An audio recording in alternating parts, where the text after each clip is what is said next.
the Sports Betting Network. The numbers told the story, they always do. It's one of those idiots who believe in analytics. This is a numbers game with Gil Alexander on VSiN. Good Friday morning to it. Is a numbers game at VSiN, the Sports Betting Network, VSiN.com, Game Plus, iHeartRadio, YouTube TV. However you're taking us in, we appreciate it. It's Gil Alexander, my little buddy Kelly Bidlin, on assignment today. That's what we do. You know all those numbers game investigations we talk about? That's what he's doing. He's doing one of those today, so I'm sure he'll come back with some great findings. Kelly will be back on Monday. We got a Football Friday in front of us. That includes, of course, the second hour, which is the Felica Fezzik, Dr. Bob Trinity. That's coming up on the show. We'll talk college football, pro football, college football, in that order with Felica Fezzik and Dr. Bob. This hour, Paul Carr on the Premier League. Jason Weingarten will stop by from under a cloud of smoke. We'll do that as well. We'll have our Larceny Smooth Bet of the Week. We'll do that. We'll review all of our bets in the National Football League. We must begin, though, with that game last night, Michigan, between the Steelers and the Browns. And if you will indulge me, we have to go full autopsy on this because this game deserves that kind of treatment. I don't think there's any way to go through it without doing it that way. The Browns win it.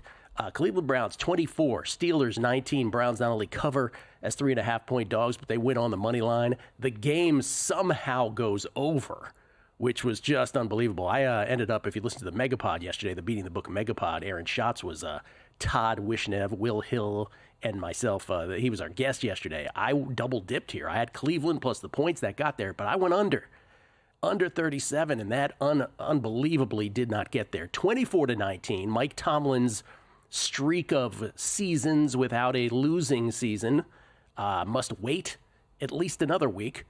Probably more accurately, at least just a couple, say 17 days till they get Cleveland again, let's say. But this game started out, there's so many little nuanced things. I'm not sure I understood what I was watching half the time. I certainly didn't understand what Mike Tomlin was doing part of the time.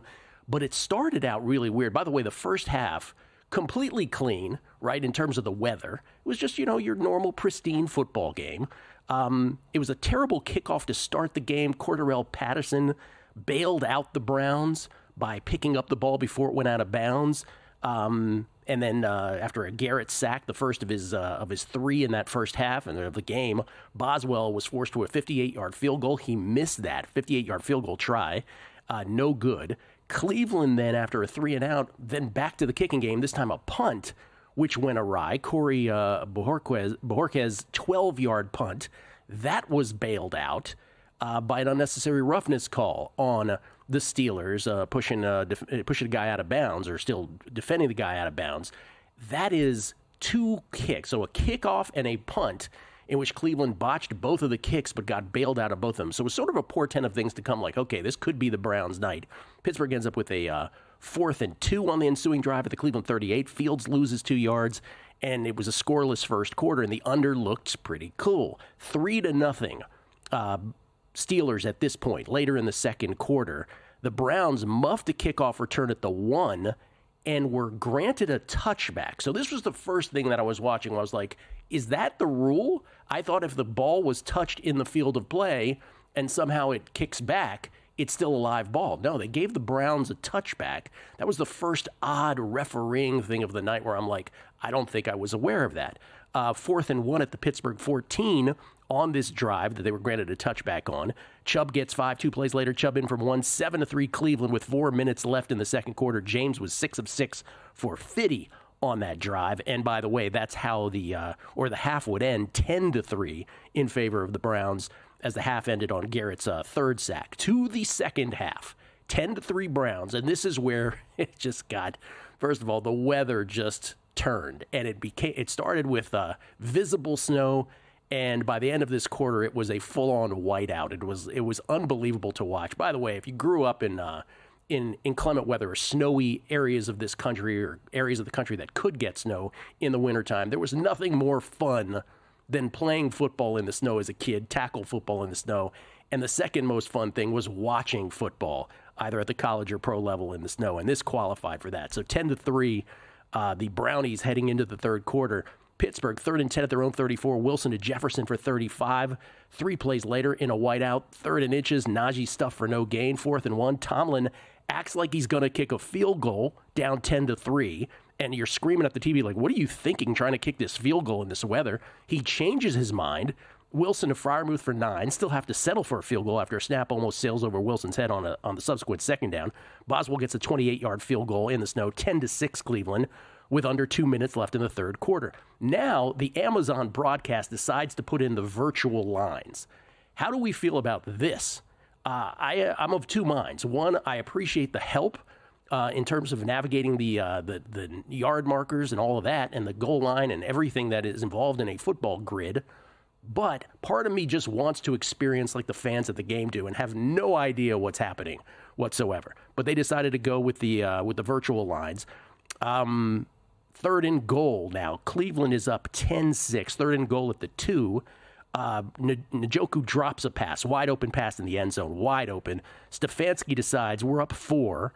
We're going to go for it here. This is in the fourth quarter now, early fourth quarter. We're going to go for it. Winston barely avoids a sack. TJ Watt is just doing his own thing, not trying to contain at all.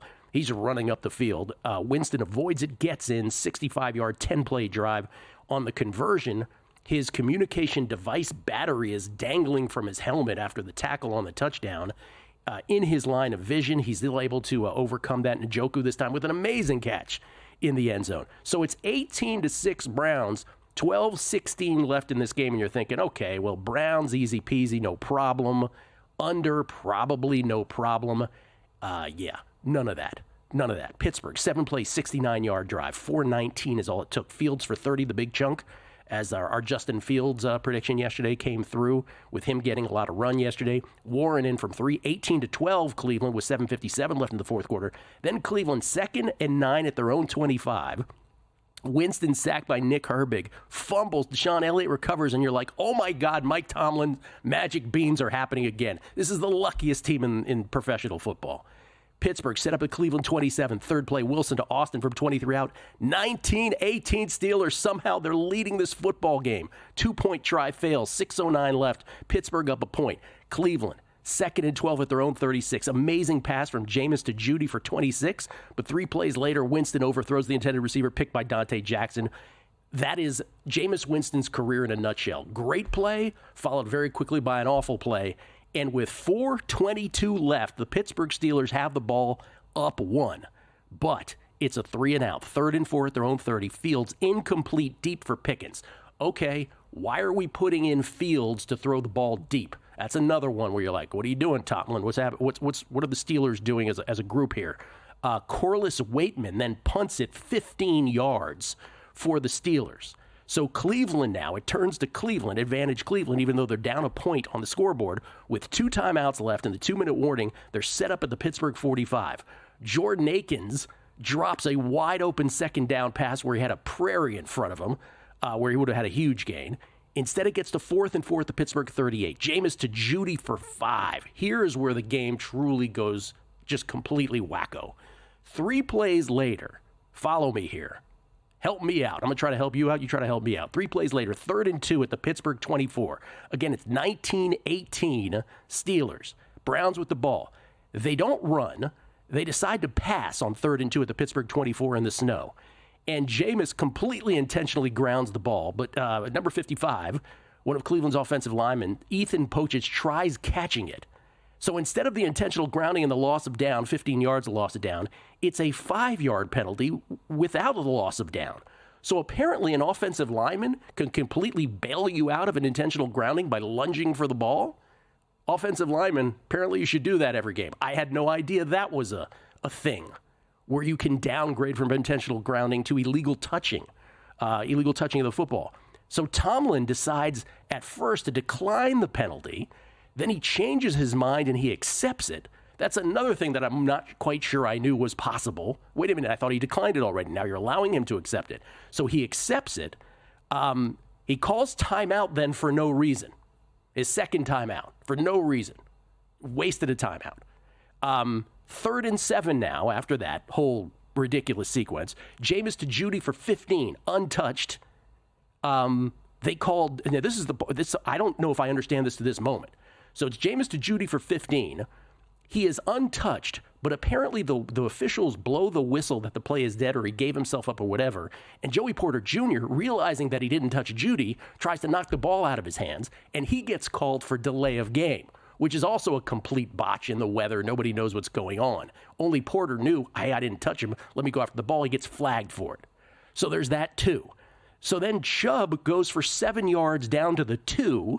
Remember, they're still down 1 point. And Tomlin inexplicably lets the clock run. What are you doing, Mike Tomlin? Wake up. For all his greatness, he was just out to lunch in this game.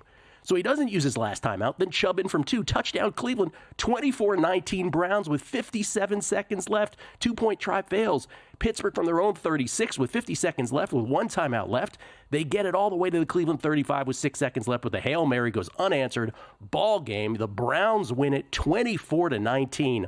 The Browns a ridiculous 1 of 10 on 3rd down, but 4 of 4 on 4th, -2 in turnovers. In fact, OptaStats put this game in context. Forget all the weather and the ridiculousness of the officials and Tomlin doing whatever he was thinking about at all the wrong times yesterday. The Browns are the first team in NFL history to commit 3+ turnovers, have 8+ penalties, convert no more than 1 third down, have under 25 minutes time of possession, and blow a 12+ point fourth quarter lead, and yet still win the game. That was just unbelievable last night. What does it mean from a betting perspective? Well, the Ravens become now the short shot, or the slight favorite to win the AFC North. Real quick, that could change, but as of this moment, that changed. The Browns hurt themselves in terms of the number 1 pick in the draft with that victory. That as well. Steelers, gonna be fine. Still not at that season win total quite yet, though. Paul Carr next. Premier League.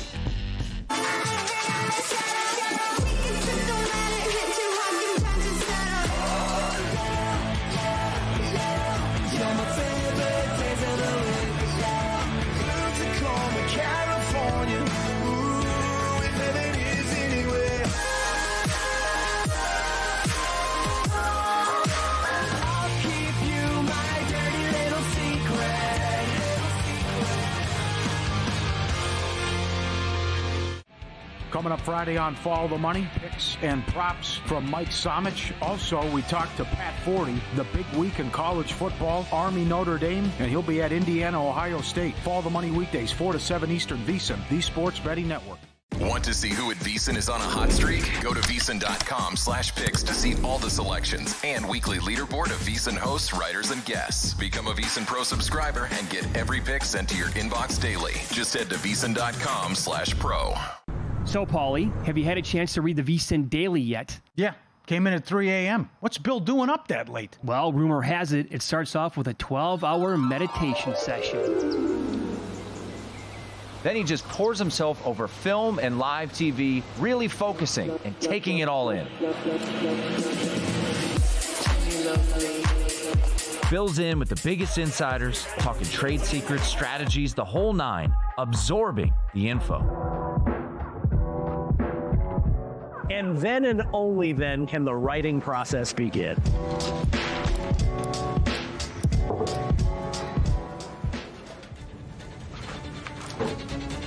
In Las Vegas, Bill's late night becomes your early morning. Wake up to the very latest betting insights in your inbox with the VSiN Daily. Sign up for free at vsin.com/newsletter.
A numbers game on VSiN, the sports betting network. If you have not become a VSiN Pro subscriber yet, now's your chance to save big with early access to our Black Friday special. Sign up today, get VSiN Pro access to everything we do.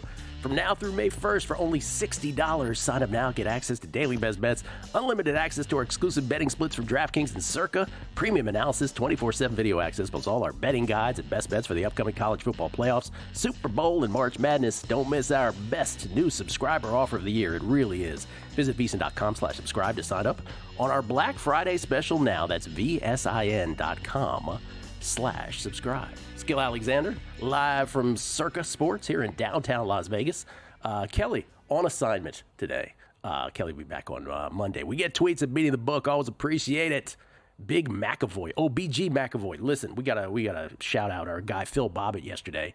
Phil Bobbitt from CBS Sportsline comes on to, he did F1 for us last year. I think he came on to do the Daytona 500 with us last year after that because people were like, oh my God, he was so good at the F1. Let's get him back here. So he crushed F1 last year.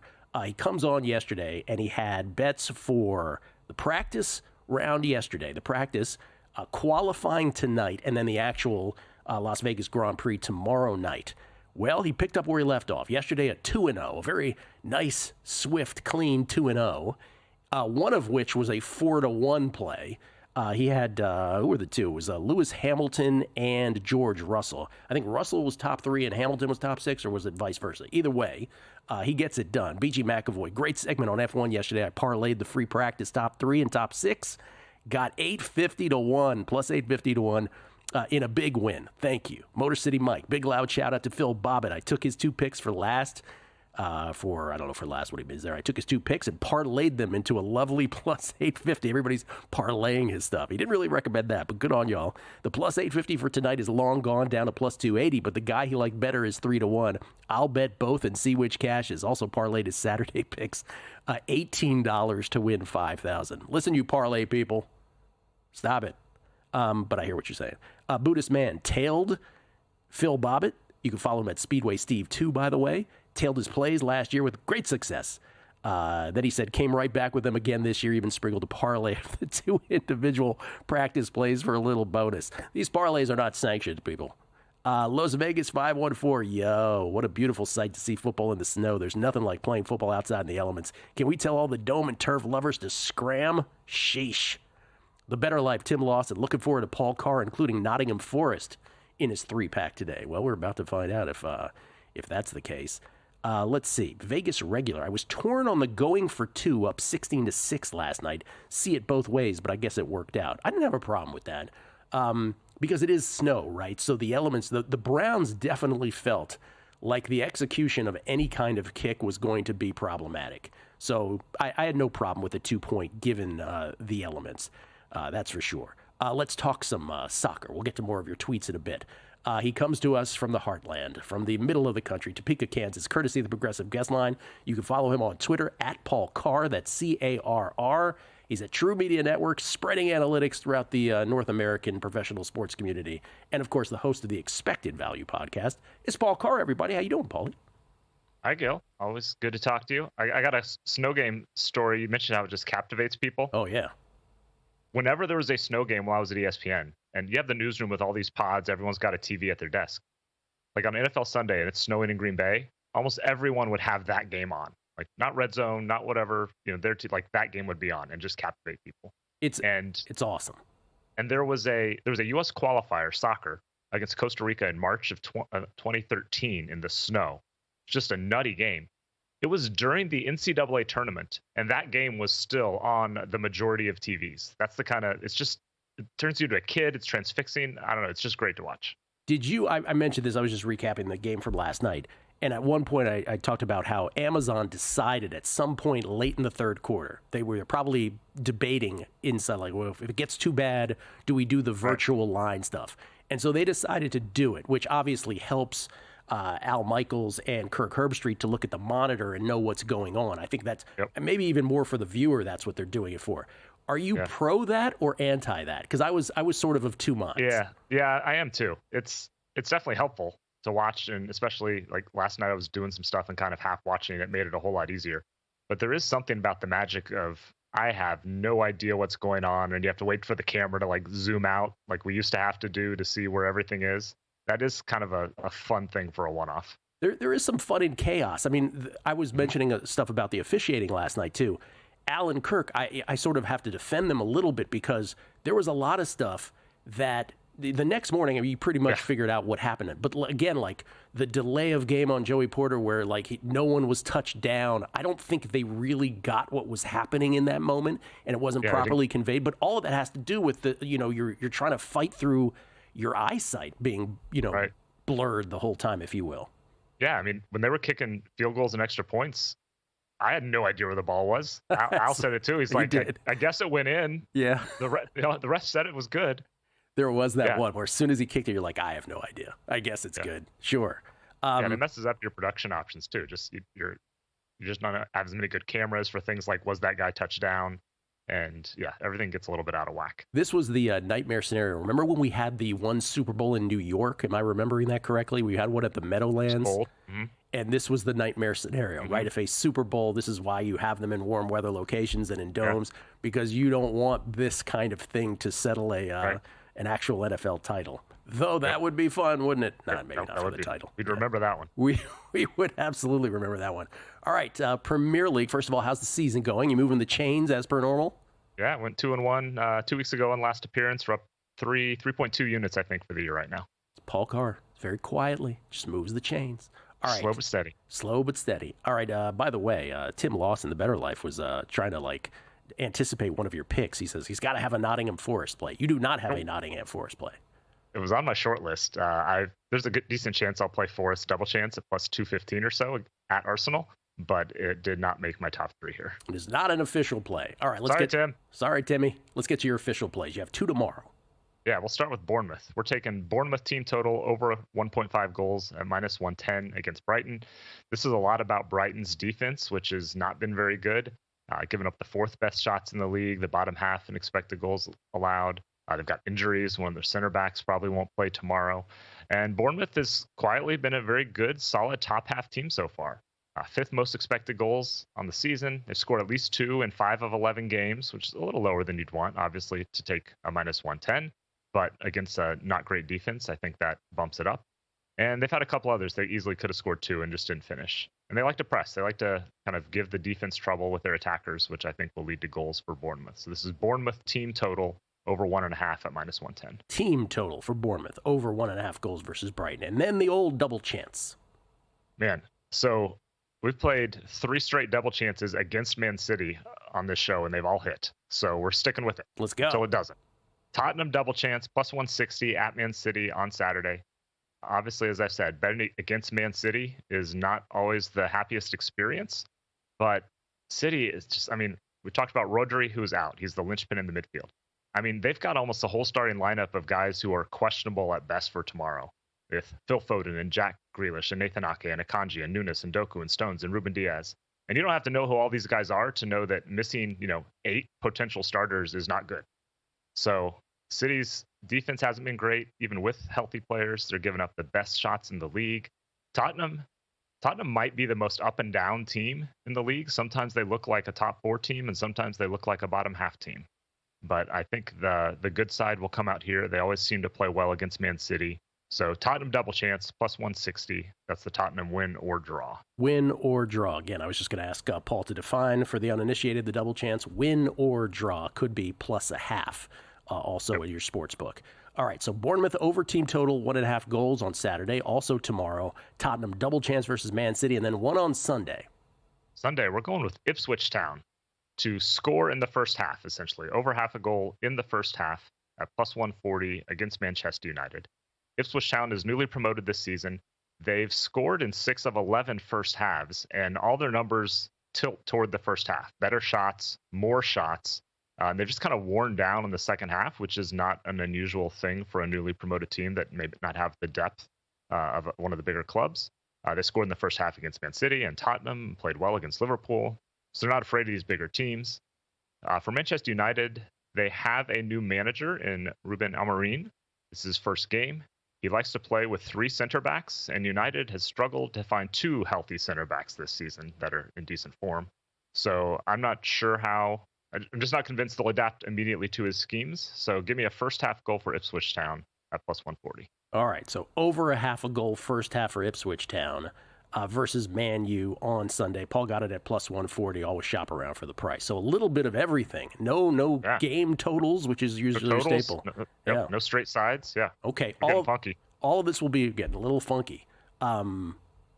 All of this at VSiN.com/picks for subscribers, every host, every guest, every sport at VSiN.com/picks. Last thing, Paul, I need a one-word answer. You're a Dolphins fan. Are you hoping for the playoffs, or are you hoping a tank here? What are you hoping for? Hoping for the playoffs. Okay. It's an honest answer. Got to go 5-2 probably. Probably so. 7.5-point favorites against the Patriots on Sunday. Thank you, Paul. Appreciate it, man.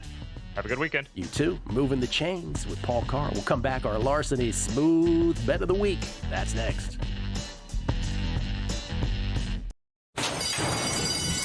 And they're off.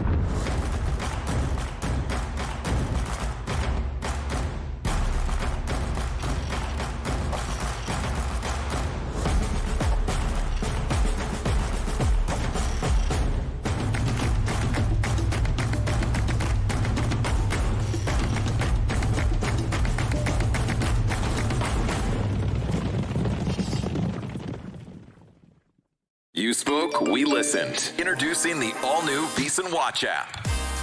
Now, you can watch and listen to VSiN expert analysis live wherever you are. Missed a show? No problem. Catch replays of VSiN's full lineup at any time. View highlights sorted by sport. Or use the search feature to find specific teams and topics you're looking for. And the best part? It's free for a limited time. Download the VSiN Watch app today.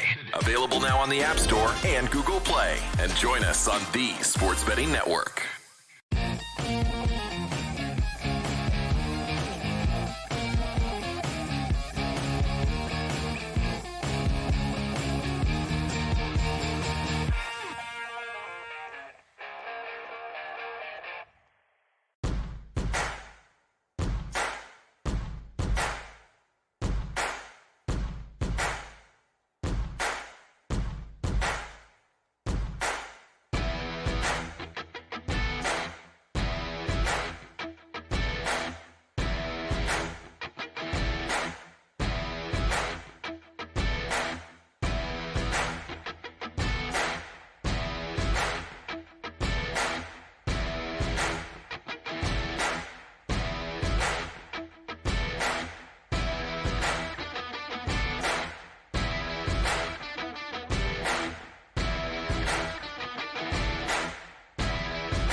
This is VSiN, the Sports Betting Network.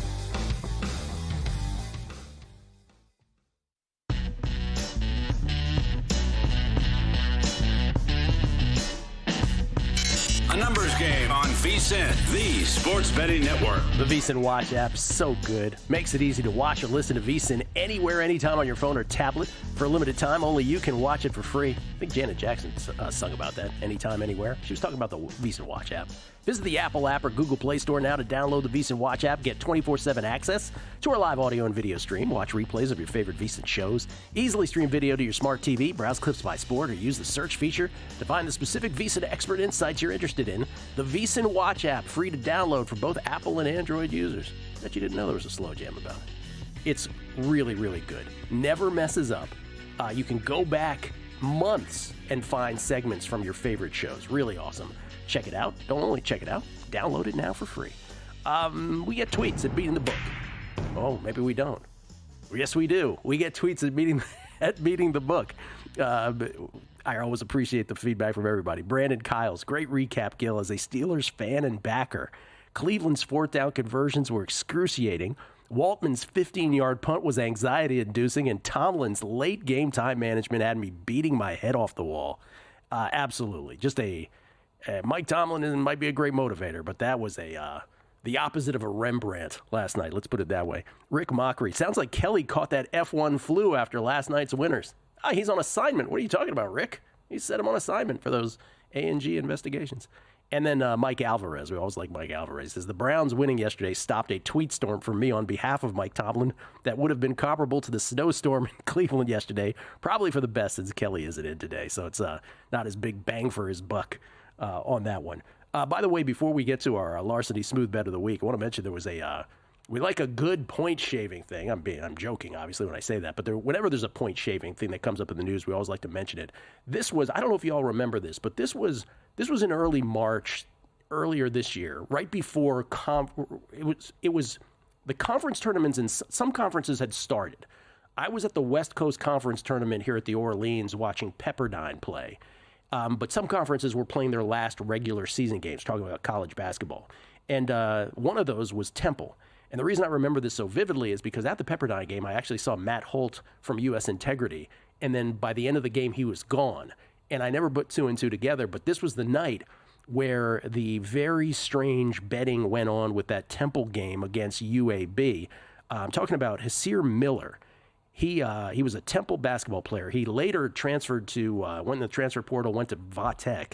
Never played a game for Virginia Tech. They got rid of him in October. I don't know what Virginia Tech was thinking because they might have been the only ones that didn't know about this. But what was happening was, what we're referring to, there was a game between Temple and UAB in early March. Point spread was UAB -2. It moved all the way to -8 by early afternoon of that game. Obviously, you all know. 6-point move in a rando game, not really usual. UAB ends up winning it 100-72. And Hasir Miller scored 8 points in the game on 3 of 9 shooting and committed 3 turnovers. Temple released a statement that day saying it was, reviewing reports of suspicious betting patterns, blah, blah, blah. You know that story. But what happened was they noticed that the same people that were betting on this unusual move in this particular Temple game against UAB also happened to be the same people that were making bets on other Temple games earlier in the season. Talking about total points scored in the first half, random bets, different kinds of bets in all Temple games. And so people started, or at least bookmakers and those that are regulating the market who oversee such things, started to notice the pattern. And when this game particularly moved 6 points, they were like, oh, okay, something's happening. Temple, you may remember this also. So they finished that regular season 12-19, right? They stink. They go to the AAC tournament. So keep in mind now, they've seen a pattern of games where they think he's shaving. They see a pattern of games. They go to the AAC tournament, and he goes crazy. Hasir Miller, 27.8 points a game in the tournament. They get all the way to the tournament finals where UAB beats them again.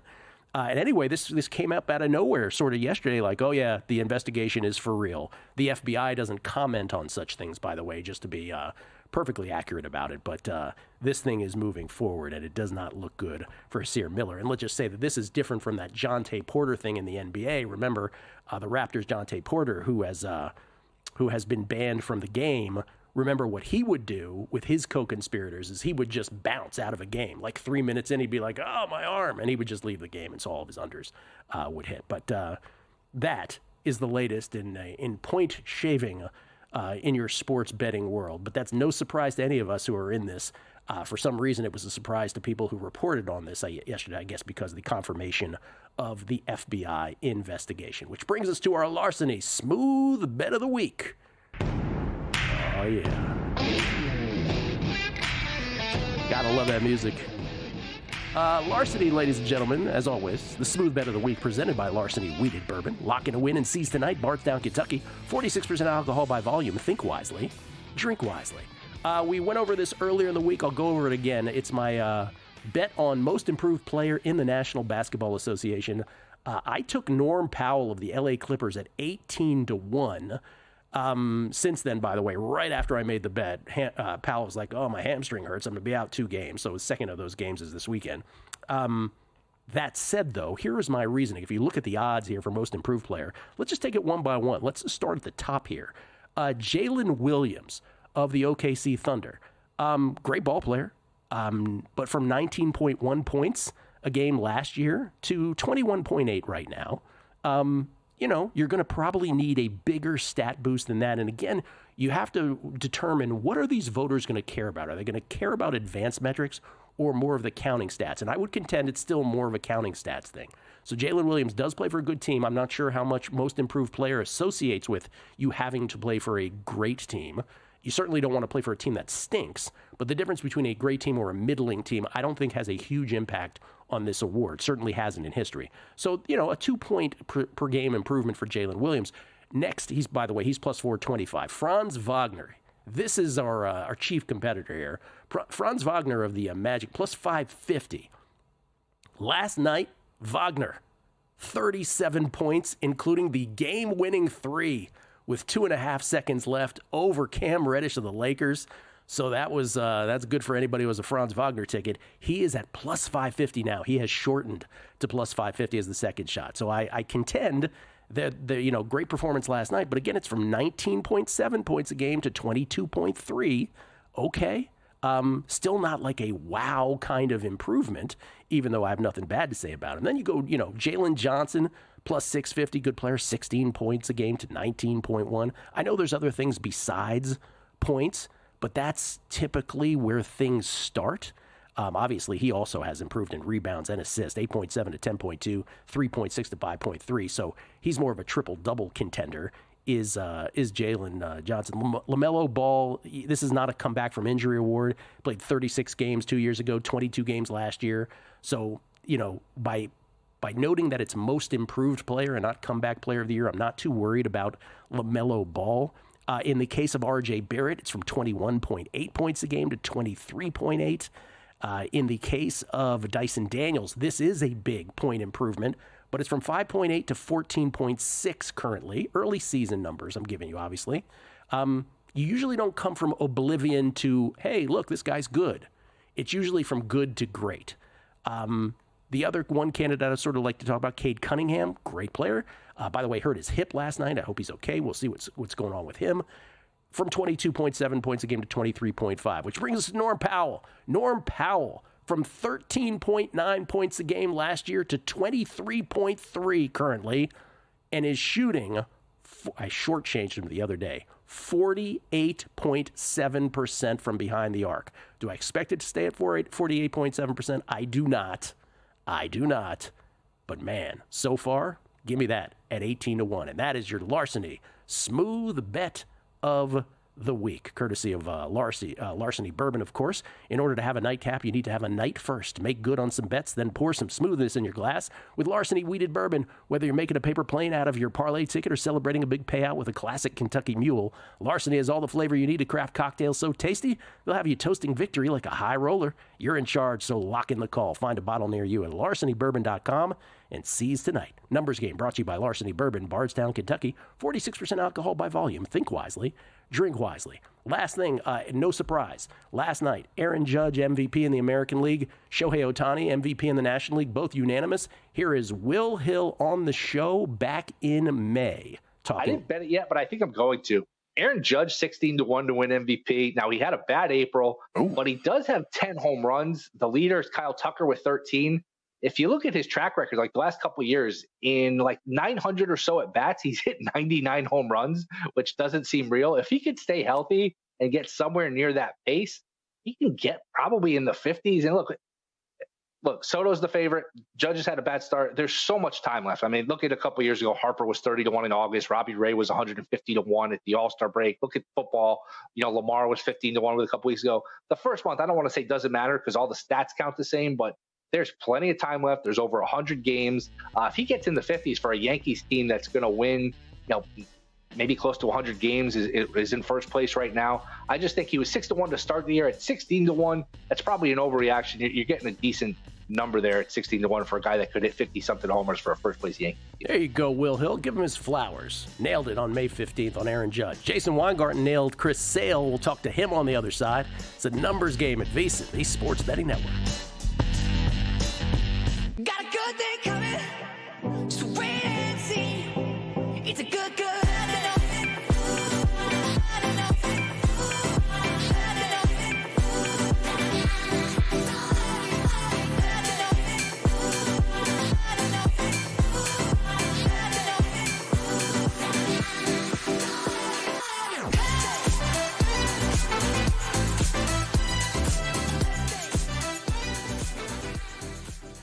Mitch Moss and Paulie Howard share their knowledge of sports, gambling, and pop culture on Follow the Money at a new time.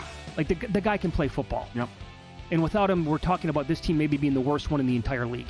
On the bandwagon, I was high on this team, but my concern was this awful coaching staff. They'll keep tabs on the big wins and bad beats from the night before. Plus, get you geared up for the action that's about to begin. Follow the Money now at 4 p.m. Eastern, right here on VSiN, the Sports Betting Network.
The Numbers Game on VSiN, the sports betting network. Nothing delivers comfort and joy quite like the unrivaled quality and taste of Omaha Steaks. This year, skip the holiday hustle and bustle, both of them, hustle and bustle, and save 50% off gourmet gifts site-wide at omahasteaks.com. Plus, get a $30 reward card when you shop early and score an extra $30 off with promo code NUMBERS. With 5 generations of experience, they consistently deliver the world's best steak experience, and the gifting experts at Omaha Steaks have gift packages starting at $89.99. From legendary steaks to mouth-watering desserts and more, save 50% off site-wide at omahasteaks.com. Plus, our listeners get an extra $30 off with promo code NUMBERS and a $30 reward card when you shop early. That's 50% off at omahasteaks.com and an extra $30 off with promo code NUMBERS. Minimum purchase may apply. It's Gil Alexander on the Numbers Game, live from Circa Resort Casino here in lovely downtown Las Vegas. Kelly will be back on Monday. We get tweets at Beating the Book. Always appreciate the feedback. This is from the Numbers guys. Friendly reminder regarding F1. Tonight the play is Kevin Magnussen in qualification without. I got it at plus 850. I believe it's down to plus 350 at DraftKings. Yeah, we should probably go through Phil Bobbitt's when we do the plays, or our best bets of the day later on the show, courtesy of G-Bank. We should probably list Phil Bobbitt's remaining ones from yesterday. This is from Derby Day. With NFL lines looking a little sus, it's a nice weekend to nibble on football and F1. Shout out to Phil Bobbitt again, sweeping his F1 practice picks. Hamilton, top 6. Russell, top 3 yesterday. This is from Brosec, 1870. On the broadcast last night, they said it was downgraded from intentional grounding to the illegal touching by an offensive lineman because Jameis started his throwing motion before he was hit. Brosec, that's not usually a reason to downgrade anything. There's a lot of intentional groundings where throwing motions are precede a hit, but they still call it that. That was unbelievable, that play last night. Maybe you're right. Maybe that's what it was, but doesn't really hold water to me. Roger Jones, hi Gil. I think I heard on ANG one person say that Mike Tomlin has never had a losing season. Safe to say he's lucky he doesn't have to play the Browns on Thursdays more than once. That's true. But they do get the Browns at home in, 16 days. So that's the time for them to win. Let me just say this. If they lose to Cincinnati next weekend, the Browns game becomes like a pretty big deal because after the Browns, oh boy, gauntlet in full effect. C. Spackler. Experience can become expertise and a skill. I used to watch my DJ friends in studio on the local airwaves. I always marveled at all they kept track of and still sounded relaxed and into the topic. You are smooth. Thank you. Larceny is smooth, that's for sure. And Jason H11, do you have visual proof that Bidalon is on location? Dude's playing Sigma Derby, rocking to a Seeger, dreaming of the olden days. He might be doing that as well. That's true. We'll get someone over there, check him out, see if he's at the D. One other loose end from last night's game, and I hope you enjoyed the recap of it because it was just ridiculous last night. That whole thing at the end, people were wondering about the Myles Garrett comment. I don't know if you saw that in the post-game interview with the lovely Kaylee Hartung. She was asking him about what was going on before the game. Apparently there was a little beef. Myles Garrett, the reigning Defensive Player of the Year, when the award was announced last year, apparently TJ Watt tweeted out, TJ Watt of the Steelers, nothing I'm not used to. And obviously, is showcasing his frustration with the decision. And Myles Garrett was asked before the game, hey, did you talk to TJ Watt at all? Because Myles Garrett was, they were just trying to, I don't know if they were trying to make conflict or what it was. Myles Garrett said, no, he didn't say nothing to me. He's going to have to apologize when I see him. And then after the game, Kaylee Hartung was talking to him, and they got into it and with Myles, or Kaylee got into it with Myles about it. And Myles Garrett said, I'm number one. I'm the guy. So a little shout out across the bow, if you will, to TJ Watt, letting him know he didn't appreciate the fact that he said that in the first place, didn't apologize, whatever. A little drama between the two top candidates, perennially anyway, for Defensive Player of the Year. TJ Watt remains the short shot for that award. Let's go under a cloud of smoke in Southern Cali, courtesy of the Progressive Guest Line. It's Jason Weingarten, everybody, at Spreadopedia. What's happening, Jason? Not much. I take it you have some strong opinions on the game last night. Oh, dude. I thought I have a bunch of strong Steelers, right? No. I had the Browns plus the points, and I had the under. So I split the under. Okay. I have no idea how the under didn't get there, but I just thought Mike Tomlin was horrific, and he doesn't get blasted ever for what was a series of what are you doing? Declining this. I'm accepting this. I'm just going to let the clock run here. Oh, now I'm going to use a timeout. Before that, actually, he used the timeout. So there's like a bunch of stuff he did where you're just like, he did not help his team out last night. You're allowed a bad game, but again, that's the thing with him. He's not a great in-game guy. What did you have last night? I had some Steelers. I was a little surprised, not so much with the game, but I was surprised that Mike Tomlin's still like 4-1 for Coach of the Year after this game. Yeah, that's a good point. I assume that ship sailed. That's a very good point. He's still the number 2 person in that market, right? 4-1 after that performance last night from him. Look, they're still 8-3, right? They still have a great record. If they were to go crazy from here on out, nobody would remember that as a big blemish. Dan Campbell, by the way, 2-1. Kevin O'Connell and Tomlin both at 4-1, I should point out. Then Jim Harbaugh at plus 450. Jonathan Gannon sneaking up, plus 550.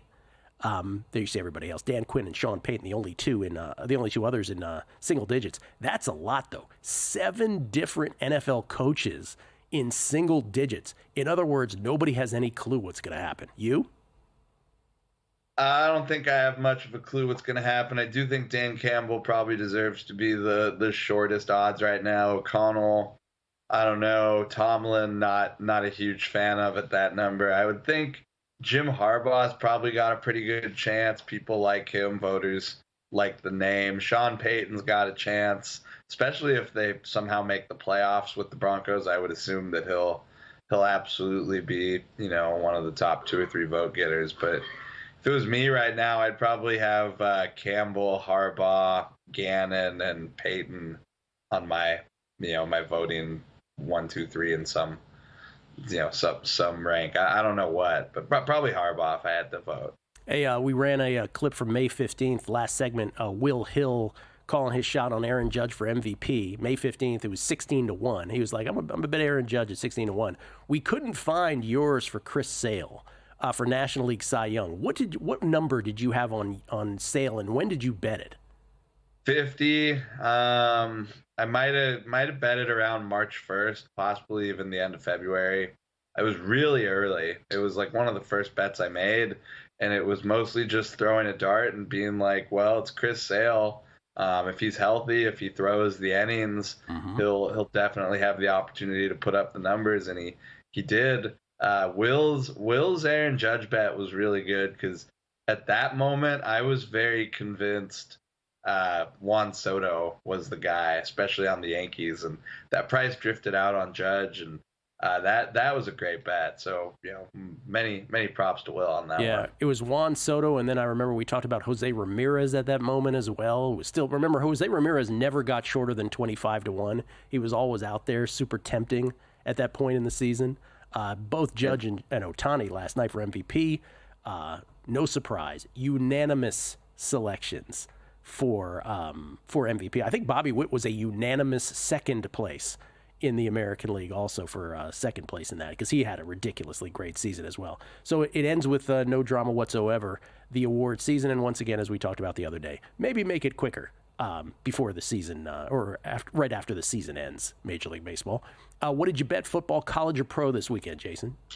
UCLA plus 4.5, the rivalry game with SC this weekend. I think it's a good spot to get UCLA 4.5 at home at the Rose Bowl. I bet on the Bucks this weekend, bet some money line. I think I laid, it was like 4.5 or something against the Giants.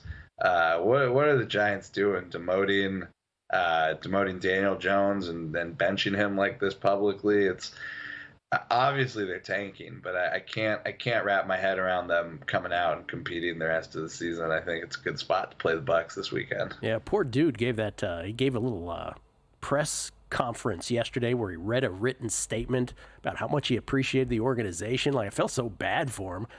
Demoted to third QB3, actually really QB4 if you want to know the truth.